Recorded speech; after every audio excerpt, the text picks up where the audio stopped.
Moi, j'ai fait partie d'un collectif féministe qui, au bout d'1 an et demi d'existence, a fini par exploser en plein vol.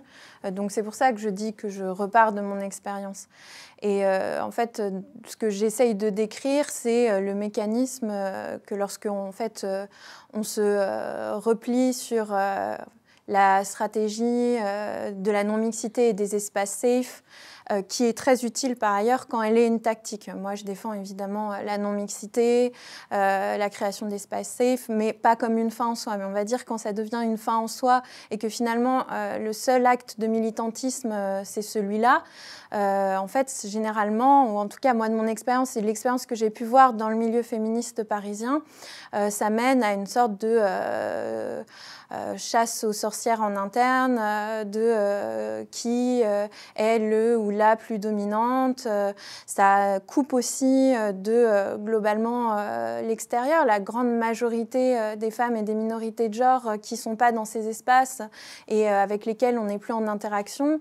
Et ça pousse à une forme de radicalité pour la radicalité parce que justement il y a une déconnexion avec l'extérieur. La perspective de grandes luttes, de revendications, elle disparaît totalement.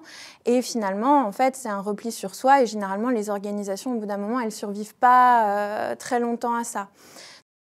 Pour la question de la loi, à la fois, c'est vrai, c'est réducteur parce que une fois que la loi est passée, c'est fini et on n'en parle plus. Mais en même temps, s'il n'y a pas des revendications qui émergent à des moments, et ces revendications, elles ont une traduction sensible pour la grande masse des gens, légalement, ou obtenir des nouveaux droits, ça se comprend aussi, c'est une traduction, voilà.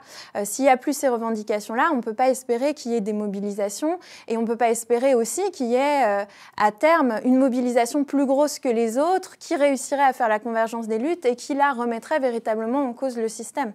Et en fait, quand on sort de cette perspective-là, alors on essaye de créer, dans une sorte d'utopie partielle, ce monde sans domination dès ici et maintenant.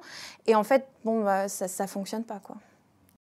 Mais le féminisme civilisationnel, ce n'est pas seulement un féminisme étatique, c'est plutôt, je pourrais dire, pour moi, c'est une idéologie globale, ce n'est pas lié à un État. C'est-à-dire, c'est la proposition qui est faite par un féminisme, à un moment donné, au néolibéralisme, à l'impérialisme. Vous n'avez plus, je veux dire, vos discours ne tiennent plus, ne portent plus, vos idées de progrès, que l'Occident c'est le plus fort, tout ça, ça ne tient plus. On va vous offrir un discours qui va marcher à fond, c'est celui des droits des femmes. Parce que qui va être pour qu'on force les petites filles à se marier à 12 ans, pour lapider les femmes, etc. Les forcer à se... Bon, enfin, personne.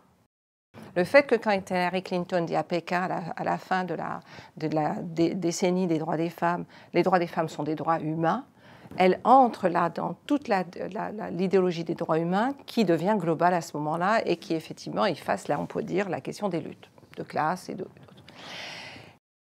Et pour moi, le féminisme civilisationnel, c'est celui qui emprunte à la mission civilisatrice coloniale certaines de ces représentations et de ces images en les mettant à l'heure contemporaine, évidemment. Il ne s'agit pas d'aller civiliser le sauvage, ça ne passe plus. Mais il s'agit pour les femmes, les petites filles.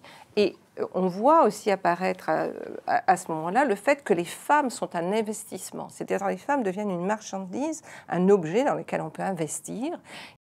C'est ça que j'appelle le féminisme civilisationnel. C'est celui même qui, à la suite là, du G7, là, il y a quelques semaines, à Biarritz, avec la proposition de Macron, adoptée aussitôt par la Banque africaine de développement, sur investir dans les femmes.